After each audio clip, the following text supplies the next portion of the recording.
Okay, so pulse oximetry. Now we're using the pulse oximeter. So this is going to be described as SpO2. SpO2. So there's a P in there for peripheral, and that's your pulse oximeter. And you're looking for two things. One is the pulse, right? Not just the heart rate, but the pulse, the actual waves, the crests of systole and the troughs of diastole. So on the pulse oximeter, you can see that sometimes. And this is the machine, and it has a probe for the fingers. I call this the probe. And the index finger is a good finger to use. And the LED should be coming down from the top to the bottom. So the top of the inside of this little clam is the LED, the light emitting diode. And the bottom of it is going to be the sensor.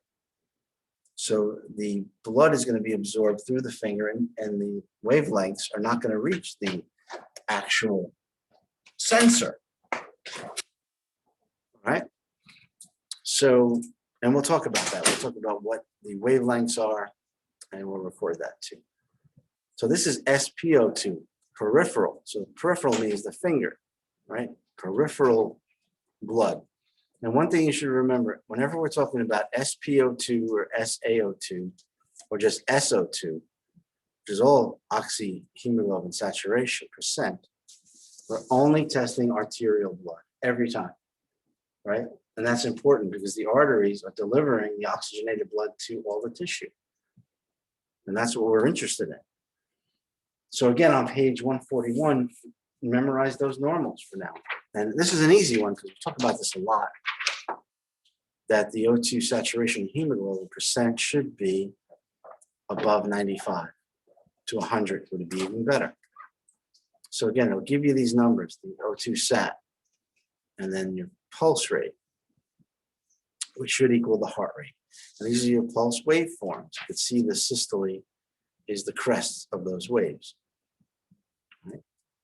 And it's just a different handheld method. This one you could probably buy at Walgreens. How much does this cost? About 20 bucks now? I think I picked one up for like 40 5 years ago, and it gets lower and lower. But it used to cost like 500 at one time. So yeah, so like any technology, you know. So the one in the lab kind of looks like this because it has an oscillator. Of course, the one in the lab was probably used by Dr. Frankenstein at the turn of the century, but it still works. So know the difference between pulse and the heart rate that you get from EKG, right? The EKG is just telling you the RR intervals, right? And you can do that, or just look at the EKG machine and see the heart rate. So that is your heartbeats systole per minute. But pulse is something you palpate, and you use your fingertips, right? Where you have your highest population of sensory receptors. And apical pulse, I don't know if you could see what I did before, is where you take your fingers and you palpate the left 5th and 6th intercostal space, mid-axillary line, right where you think the apex would be. And you'd lean into it, or have the patient lean into around your fingers, and maybe you could feel the pulse right from the apex of the heart. I mean, that's as close to the heart as you're going to get as far as pulse. But the number is going to be the same as if you took a dorsalis pedis pulse, which is on the foot, which is distal to the heart, right? Peripheral. So of course the fingers, the radial pulse that you take should all be the same, and the numbers. But you want to palpate it because you might be able to pick something up, like is this a weak pulse? Is it a strong pulse? Is it thready? Is it missing beats in between? So all things you palpate with your finger, right? And like I said before, the first thing you should do on any triage with a patient is to look at them, right? What is their coloring like? What's their pallor like? Are they staring into space? Is one of their eyelids drooping? Do they look bluish, like a blue bloater or a pink puffer? Are they pursing their lips to breathe? Are they rebreathing the air that they breathe out? Are they trying to get it back in very quickly? Right? Do they, you know, in a sense, they smell like cigarettes? Do they smell like ketones? Do they smell, or like acetone, which is kind of like nail polish remover, right? Look at their hair. Look at their eyelids. Are they drooping? Or their hair thin? different things you could pick up. The patterns of their hair, if they're not wearing socks, you could see edema, or you could see different patterns of hair growth in guys, that they might be losing hair down on their legs because of poor perfusion. Right, so pulse is something you palpate and you inspect visually. Then you can do auscultation with the stethoscope, listen for breath sounds, listen for heartbeats. You can do percussion, right? We showed you this last time. When you go over the airways, you listen to hollow sounds. And then maybe you can move over to another lobe and the sound may change, possibly because of consolidation or hyperinflation from COPD. So that's percussion. So put all these things together, and then you can get more values from your pulmonary function test and your EKG. And then you can do the CaO2 ultimately that we did. But so the pulse oximeter is another vital sign that you could do. And it has its drawbacks. If you were listening before, it only measures 2 wavelengths. So it doesn't tell you how much hemoglobin you have in your blood. And it also, one of the wavelength that absorbs your oxyhemoglobin also absorbs carbon monoxide. So those are real important differences, drawbacks. So this is some of the causes of hypoperfusion, where you're not going to get enough pulse to the periphery. Right? So if you don't have pulses, like Ashley asked before, if you don't have the pulses, of course you're not going to get the pulse, but you're also not going to get enough blood to detect the oxyhemoglobin. So you're going to get very low. Should you just block the door with the barrel? Please, thank you. So causes of poor pulsations are vasoconstriction, right? Could be sympathetic. Kevin brought up a good point about Raynaud's, which is a sympathetic problem, where you're getting too much vasoconstriction. You're not getting enough blood to perfuse to your hands, so they get cold and painful and numb. So that would definitely cause poor pulsations. Low body temperature. If your body temperature goes low, of course, your blood is going to be diverted to more central places, not to your skin, especially not to peripheral skin. So that's going to cause a problem there. Sympathetic nervous system activation, like stress and fear, of course, may cause a temporary diversion of blood, of course, to your brain and your skeletal muscles. Bad heart, cardiomyopathy, right? Or in shock, electric problems, severe arrhythmias, and heart blocks. They can cause weak perfusion to the periphery because your cardiac output is affected. And of course, hypovolemic shock, you're losing blood, right? You're hemorrhaging. That's going to lower everything, your hemoglobin and, of course, your oxygen carrying capacity. And your body's definitely not going to be worried about getting blood to the peripheral tissue, like your fingertips. Obviously, a broken bone that may have severed an artery, which stops the perfusion to the peripheral tissue, like the finger. And if you tape a probe on too tightly, like you might be monitoring it so you didn't want it to fall off, this can cause poor pulsations, but it could also cause venous engorgement. So it can cause low pulsations, but also excessive pulsations because the veins are going to be engorged, kind of causing exacerbation of the pulses. So the number, the pulse rate could look very, very high. Causes of extra pulsations. One is venous engorgement, which you'll see on the next page, but also there's things that cause artifact, like shivering, which also can cause vasoconstriction to the vessels, but still, just the start of shivering, shaking, right? And Parkinson's is a resting tremor, which could change the outcome, right? And then seizure, of course, a myoclonic seizure, which is spasm of the extremities during the seizure, which is usually temporary, less than 30 minutes.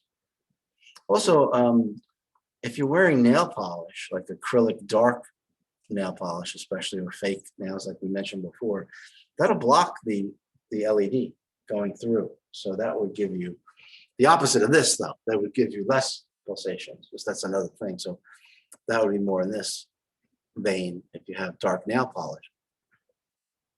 Now, also, if there's excess light coming in, like from fluorescent lights, that could change the output and possibly change the reading and cause it to be skewed.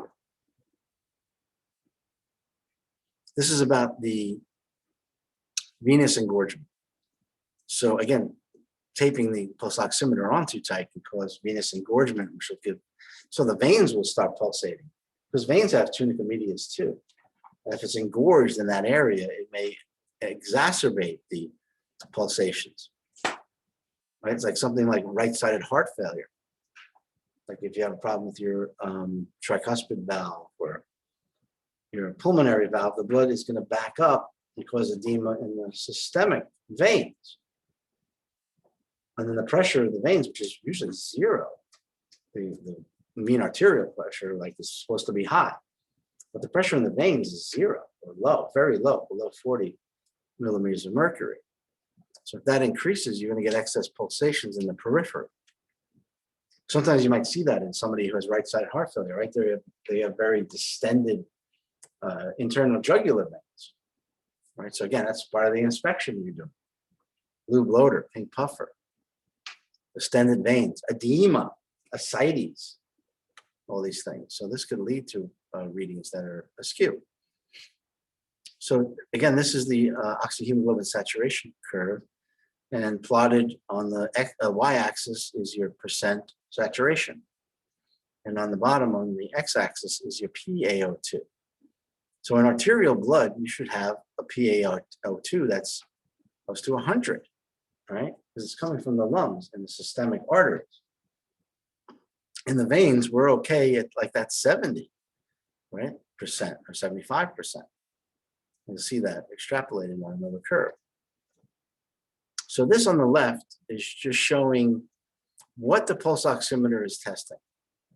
So remember, this is all arterial blood, a sample of arterial blood that's in the peripheral arteries, like in the finger.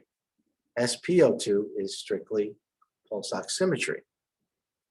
So if none of that sample in that artery is oxyhemoglobin, that's 0%, which doesn't happen, right? If half of the total hemoglobin, it's not a ratio between oxyhemoglobin and free hemoglobin or deoxyhemoglobin, it's the amount of oxyhemoglobin that's in that whole sample. And you could divide that, right? But the machine does that. You're not gonna have to do this calculation to get that 87% or 90%, whatever it is. This is 75% oxyhemoglobin to the total amount of hemoglobin. And this is where we want to live in the arteries. Remember, this is all arteries. It has to be oxygenated or oxyhemoglobin. So it's telling you how much oxyhemoglobin is in that sample of peripheral arterial blood, right? And back to the curve, you can see that there's a little cheat sheet here because the PaO2 and the percent saturation of hemoglobin are directly proportional. The higher the PaO2 in millimeters of mercury, the partial pressure of oxygen, the higher the saturation.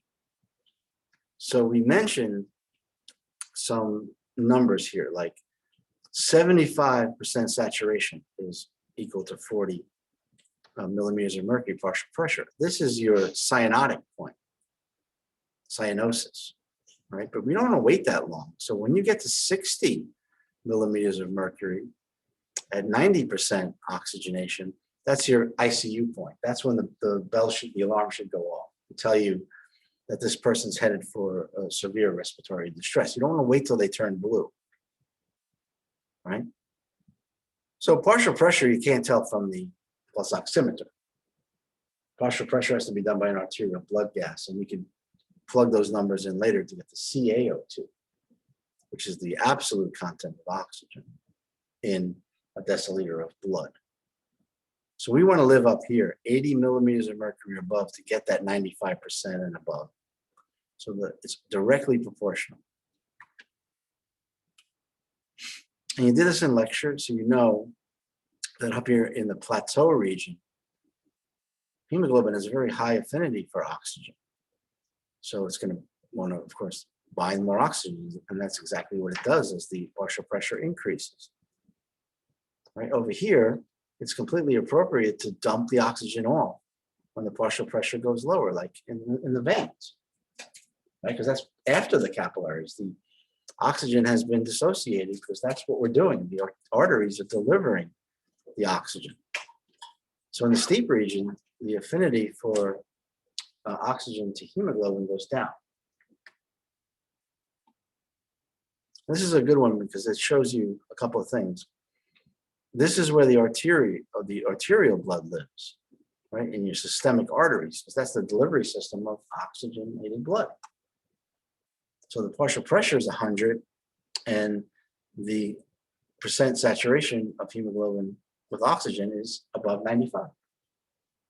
But over here, you can plot it out, or you can use the cheat sheet, and you can see that in the systemic veins, it's completely appropriate to have 75% oxygenated in the lung because it's been dumped off, right? And at low partial pressure. So that's kind of normal for the systemic veins, right? So if this goes high, if you have systemic veins that has 100, that's going to throw off your pulse oximetry, right? Because oximetry, because then you're going to have engorgement of veins. So this is all normal. And down here at 35 to 40% saturation, this is closer to the cells, within the cells, where they're really using the oxygen at the time, and the partial pressure of oxygen is low, and the partial pressure of carbon dioxide goes up post capillary through tissue respiration. So here it is, all kind of put onto one. So this is a good place to start. If you understand this, you'll have a good chance with the lecture material when it comes to this. And you'll talk about this curve going to the right, which loses its affinity for oxygen on hemoglobin. And that happens in cases of hypercapnia. Excess carbon dioxide is hypercapnia, elevated body temperature, and increased acid, or really decreased pH. If it goes to the left, that's the opposite. You have low carbon dioxide or alkaline blood, or you're a fetus, or you're in hypothermia. So that's about all you need to know for the lab as far as the oxygenation saturation curve, oxyhemoglobin. This is just showing an example of cyanosis, right, in the nail beds. So this is more 60 millimeters of mercury or lower. Like this is 75%. So what is the partial pressure of oxygen at 75%? It's 40. Use the cheat sheet. Now at 60 millimeters of mercury, that'll give you the 90% saturation, which is the ICU point. And that's when the bell should go up. Yes? So if they cheat sheet, you're going to give that to a self exam, or Yeah. I mean, it'll help you learn for lecture. Okay. Yeah, because again, you have more things to worry about with the pathologies here and the pictures and visual histology, and then the calculations. And just figuring out how to use this pulse oximeter and know the difference between SpO2 and SaO2. It sounds easy now, right? And you guys are awake, thank you. But when, a week from now, after you dyed your Easter eggs and drank all your Tito's, it might be a little different. So, and that's just me. That's just me, though. Okay, so here's the pulse, not the pulse oximetry, I'm sorry. This is the arterial blood gas. So just to get these acronyms down, or these molecules down, or whatever you want to call these values, the SaO2 is the value we can get from the arterial blood gas, and that's what the nurse is doing down in the bottom. SpO2 is peripheral, so that's pulse oximeter. So remember, P for peripheral, P for pulse oximetry. And then you have to know the PaO2 later, so don't confuse those. SaO2 is just, it could be either, but we're comfortable with where we got it from. So SO2 is still the oxyhemoglobin saturation of oxygen on hemoglobin. So, but down here, we're doing an ABG. So remember, you have to take arterial blood, not venous blood, which is tricky. This is something you don't do in the first day of clinic, right? Not to me anyway. But you want to take the arterial blood, and that's what's going to be introduced into the arterial blood gas sensor, right? Which also is going to work as a co-oximeter as well to tell you other gases that may be in the blood. But mostly, it's about getting the PaO2, right, which is the partial pressure of oxygen, which also could be written PO2. It's the same thing. There's no difference between PaO2 and PO2. But especially you're getting the SaO2, which is a drawback to the pulse oximeter. because there's a couple of things that are going to give you false positives. So technically, what's the disadvantages and advantages of both? For the pulse oximeter getting the SpO2, you can constantly monitor the oxygen and hemoglobin saturation, right? Whereas the ABG, you got to prick somebody, which could be uncomfortable for both of you, right? And you're getting the pulse oximetry throughout the day, the next day, where ABG is just that one moment in time. So there is an article, like Ashley said, there's an article I put that said read before lab. It's probably better if you read it after, and it's long. So start reading that now. It might take you a week. So do it, before your quiz and lecture. So read that article because now you know what it's talking about. And it's a great way to study. Read that, and the questions are very similar that I'm going to ask. Okay. So here's, again, the light comes down from the top, the sensor is on the bottom. It's testing the arterial sample, which is well drawn here in red with the pulsations. There's no venous pulsations to measure here. It's all about the pulsating blood in the arteries. Peripheral, very peripheral, it's in the fingers, right? So the light comes down from the top of the sensor and to the bottom where the sensor is, right? So top of the probe to the sensor on the bottom. LED, light emitting diodes. So you need good pulsatile blood, absolutely, to get the proper reading. That's why know what can cause low pulsations, know what can cause too many pulsations. That's kind of a question I'll ask. All right. So you keep seeing this equation, but I'm not going to ask you this because SpO2 is given to you by the pulse oximeter. That's what SpO2 is. SaO2 is the arterial blood gas. Right. So, but this is what it's doing. And remember, it's taking all the hemoglobin and getting how much of that total hemoglobin is oxyhemoglobin. Right. Oxyhemoglobin is completely saturated hemoglobin with oxygen. Right. And the binding sites. There's 4 binding sites, of course. So all 4 binding sites should be bound in that sample, or at least 95% of it. And then we're happy. Right? So it's a percentage. It's not a ratio of oxyhemoglobin to free hemoglobin. It's a ratio of oxyhemoglobin to the total hemoglobin. Yes. So here's the electromagnetic spectrum and the 2 wavelengths. The pulse oximeter only emits 2 wavelengths. One is infrared, and infrared is 920 nanometers. Infrared is what is absorbed in oxyhemoglobin, 920 nanometers. Red light is the other wavelength that's emitted by the sensor and the pulse oximeter. Red light is 660 nanometers. And that's what is absorbed in free hemoglobin, or deoxyhemoglobin, or reduced hemoglobin. It's all the same thing, but it's not oxyhemoglobin. Infrared light, what is it? What was the number for that? 920 nanometers. 920 for infrared, and that's the wavelength that's absorbed in oxyhemoglobin. The red light is the one you see, because that's not infrared. That's in the visible spectrum, right? Roy G. Biv, red, orange, yellow, green, indigo, blue, indigo, and violet. So the red is visible. So you can see that when you put the pulse oximeter on later. You can see that it comes down from the top. But that's going to be absorbed in free hemoglobin, 920, infrared, and oxyhemoglobin. Very important to remember that. The wavelengths in nanometers. Right. So again, just showing the emission of the light, and if it's absorbed in the arterial blood, it's not going to reach the sensor. That's what the machine does. Right. The machine tells you how much doesn't reach the sensor, and then it'll give you the difference. So how much 920 infrared light reached the sensor versus how much red light 660 reached this, and it'll give you that number of all the hemoglobin, the total hemoglobin how much of that total hemoglobin is oxyhemoglobin. But the machine does that. All right, so it's different wavelengths. And again, these are kind of confusing, these bumps, but it's showing absorption and how it could be different.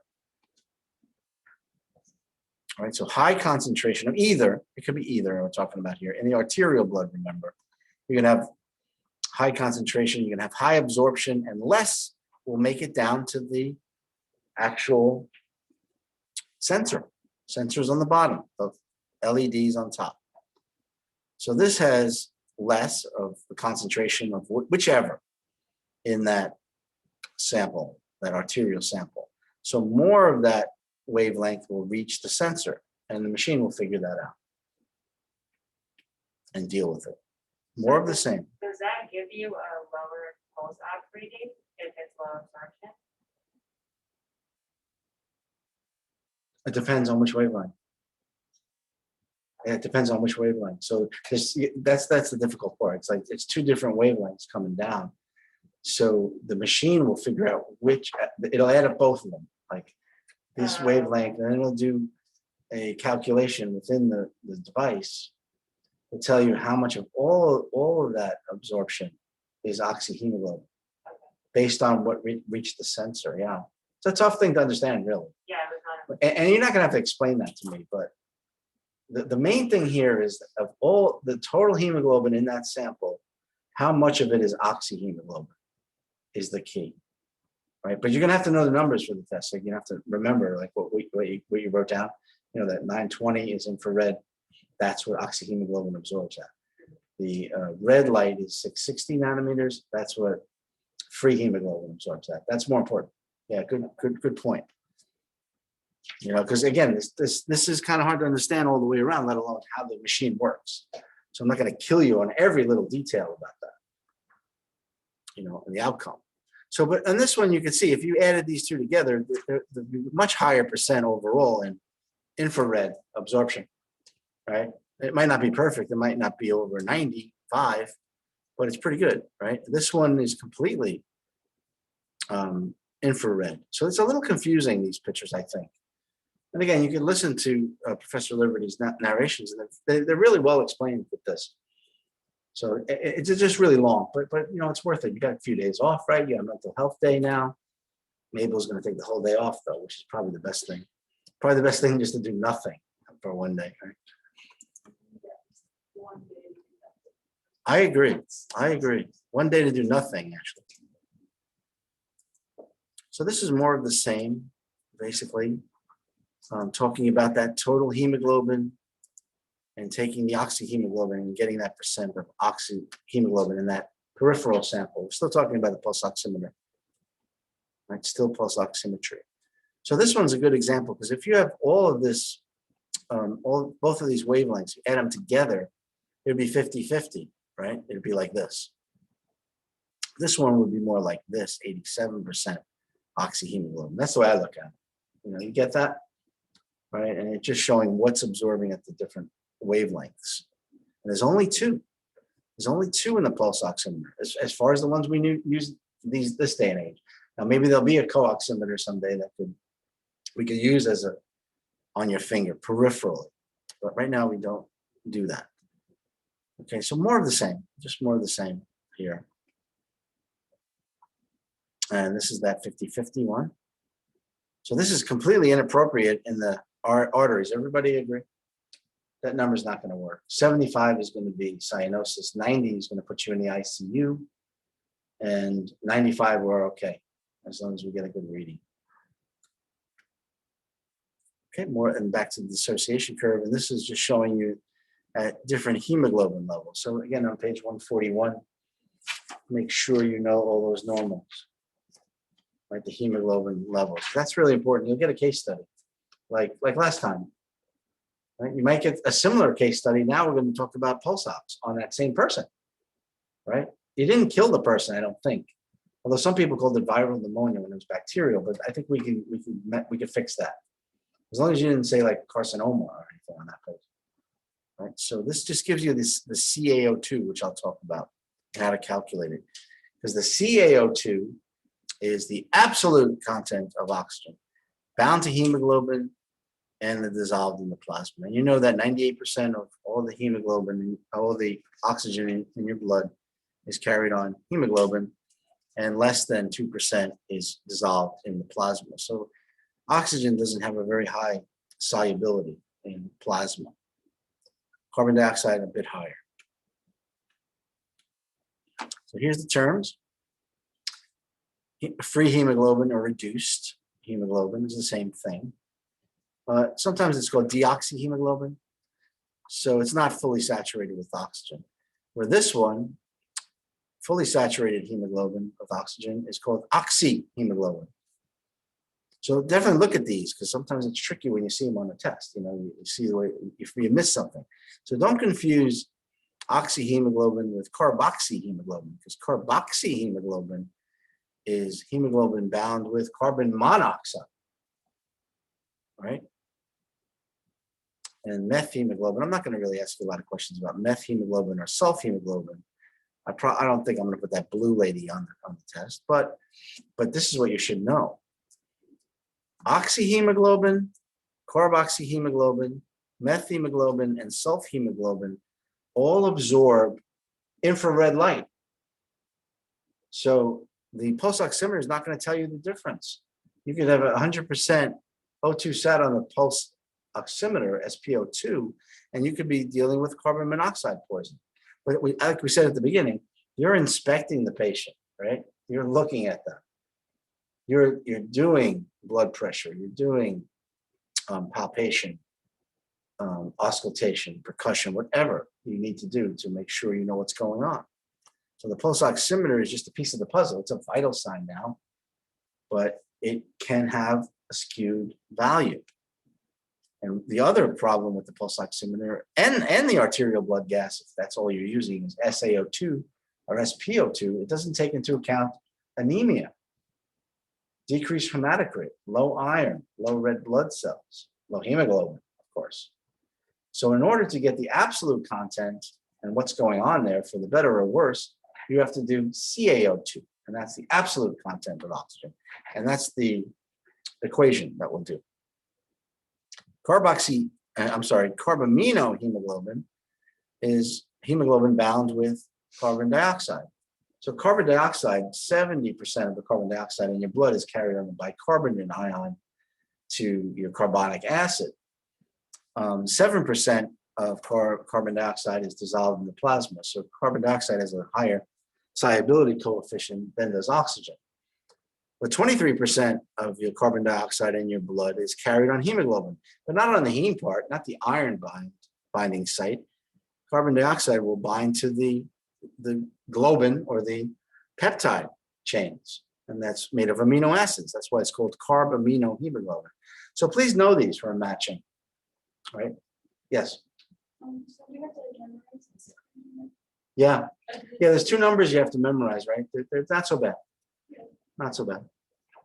So this is methemoglobin, which is further reduced iron, which changes the color, of course, of the hemoglobin. And I'm not really concerned with this, but it does.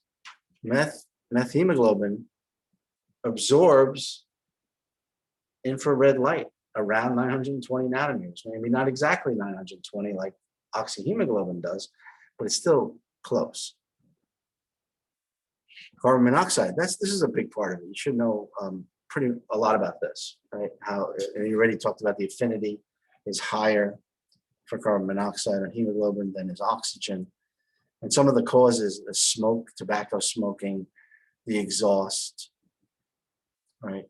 Toxins in the air that contain carbon monoxide, right? So again, the biggest problem with this is the pulse oximetry. Not arterial blood gas. Arterial blood gas, we can clearly tell the difference between carbon monoxide and oxyhemoglobin, carboxyhemoglobin versus oxyhemoglobin.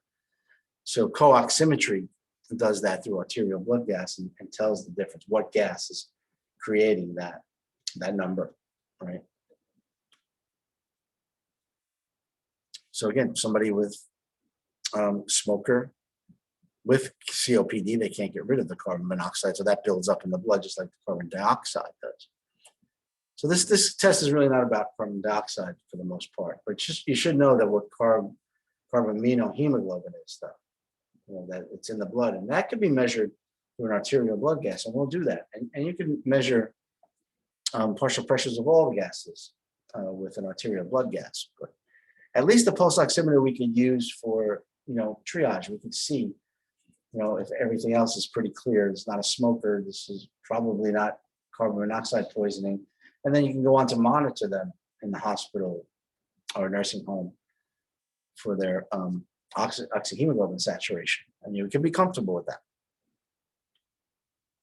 Again, this is the co-oximeter that can tell the slightly different wavelengths of these four on the bottom: oxyhemoglobin, carboxyhemoglobin, methemoglobin, and sulfhemoglobin, which absorb again at very similar wavelengths around infrared, where free hemoglobin or reduced hemoglobin absorbs at 660 red light. Yes, right. So now we'll start talking about the CaO2, and there's an article that I installed that basically saying what I'm saying, just a lot longer. It's very good though. It's very repetitive, but now at least you understand the little parts. So if you read that at first, it would give you a headache. But now going through this and taking your notes and listening to the recording, and you'll understand the article a lot better and do it in pieces. All right. So this is just showing you two different people with different CaO2s. Remember, on page 141, the normal range of CaO2, absolute content of oxygen, is between 16 and 22. Right, so this is very low, 6.7 versus 10. Of course, they're both low, but the massive change in oxygen carrying capacity, the decrease in oxygen carrying capacity is significant, leading towards respiratory distress. And this, again, the histology, not so important. The CaO2 is important, and how we get to that CaO2. So this is normal blood sample, and your hemoglobin is 15 grams per deciliter of blood of hemoglobin. And this is anemia, which is much less, 10 grams of hemoglobin per deciliter of blood. So you have to memorize the hemoglobin values. The males, 12 to 17 grams of hemoglobin per deciliter of blood. Females, 11 to 16 grams of hemoglobin per deciliter of blood. So 15 is always going to be a good number for both males and females. 10 is always going to be low, right? So that's usually the way the book does it. And so when you're learning that in lecture, there's numbers when you're figuring this. So absolute content. This is polycythemia, which I'm not going to ask you to calculate the CaO2 in somebody who has polycythemia. But this is something that happens with the release of EPO, with somebody who has COPD, or it goes to a higher altitude where the partial pressure of oxygen drops. So your kidneys tells the body that you're low in oxygen. So it sends a signal via erythropoietin, EPO, to target the red bone marrow to make more red blood cells. But again, this could be a problem because it causes increase in viscosity of the vessels, right? It doesn't always help your oxygen carrying capacity. In time it may, but not at first. It can really cause a problem in your cardiovascular system, which you probably learned already. So here's the actual equation, and here's the numbers you have to remember. Remember, CaO2, the units for CaO2 is going to be milliliters of oxygen per deciliter of blood, right? And the normal range is 16 to 22 milliliters of oxygen per deciliter of blood. A lot of things are measured in deciliter when you do blood values, deciliter of blood, a sample of blood. And remember, this is an arterial sample. So it's talking about SaO2. So this particular sample came from an arterial blood gas, not the SpO2, which would be your pulse oximeter. So just know that simple difference, right? So the left side of the equation is talking about the volume of oxygen that's attached to the hemoglobin. The right side of the equation, which is going to be a much smaller number based on the solubility, is the dissolved plasma. But the left side is going to take into account the saturation and the hemoglobin and how much hemoglobin 1 gram of how much oxygen 1 gram of hemoglobin can carry. And this is going to talk more about the partial pressure of oxygen on the freely dissolved side. So here's the number you have to, two numbers you have to memorize. One is the 1.34, and that's about hemoglobin. 1.34 milliliters of oxygen per gram of hemoglobin. So that's how much oxygen 1 gram of hemoglobin can carry. Right, so you plug that in down here. You got the hemoglobin number you'll get from the CBC, right? Complete blood count. 1.34 is what you have to memorize. And then you're given the O2 sat, in this case from the arterial blood gas. So hopefully that's above 95. But at this number, you have to use a decimal for SaO2. On the other side of the equation, you're going to get the partial pressure of oxygen, which is in millimeters of mercury. So that's a whole number, not a percent, right? So you plug in a whole number on this side and you multiply it by another number you're gonna have to memorize, which is a very small number. That's the milliliters of oxygen in 1 deciliter of blood, solubility.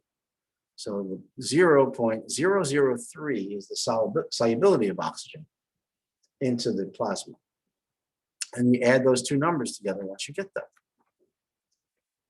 Right, and the units again are milliliters of oxygen per deciliter of blood. And that's CaO2, which is the absolute content of oxygen in a deciliter of blood, basically. So the amount of oxygen is measured in volume, milliliters. But you have to kind of plunge through to get there, right? So this is the example that we've given. I'm not sure if this is in the book, actually, but it's here in the PowerPoint and it'll be here in the recording. So you take two different scenarios and they could come out with completely different outcomes. You have to follow through with this equation to find out. So patient A, you want to find out their CaO2, your absolute content of oxygen. So you have to be given these numbers, right? And that's going to wind up in milliliters of oxygen per deciliter of blood. So the left side of the equation was about the hemoglobin and how much oxygen hemoglobin can carry in 1 gram. So the first thing you do is get the hemoglobin number, in this case is 7.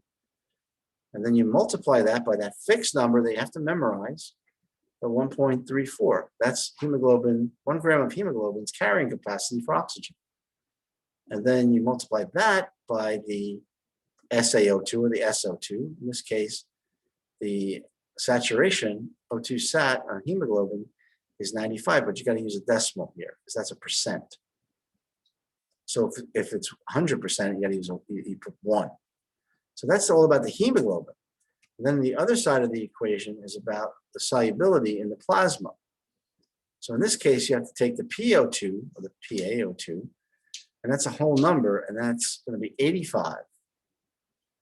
And all you have to do is multiply that by the solubility of oxygen in milliliters per deciliter, and that's 0.003.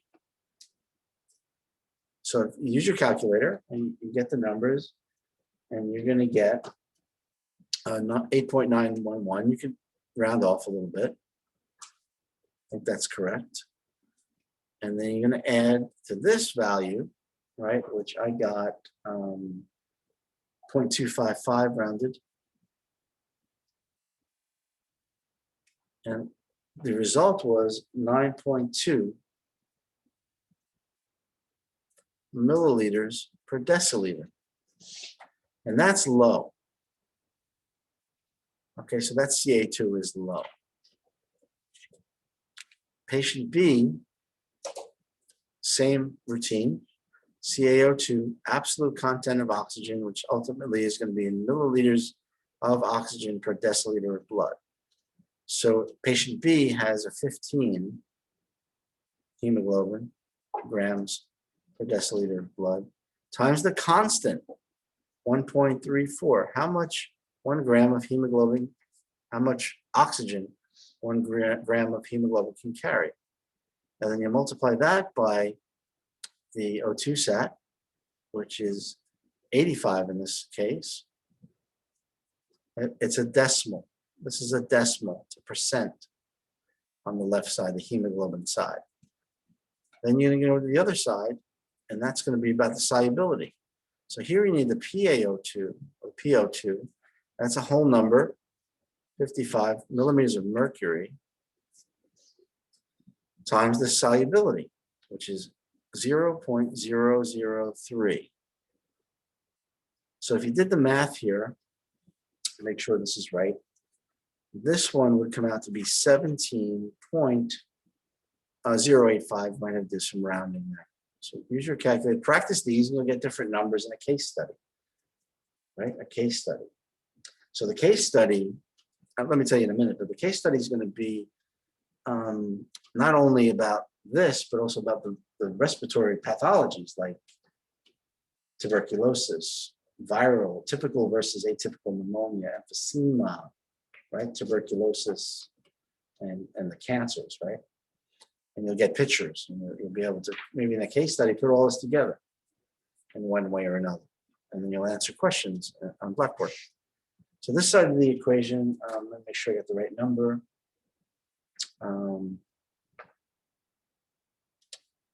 I got 0.165. Maybe that might be rounded out for a little bit. So you add these two numbers together. And in this case, you got 17.3 milliliters per deciliter.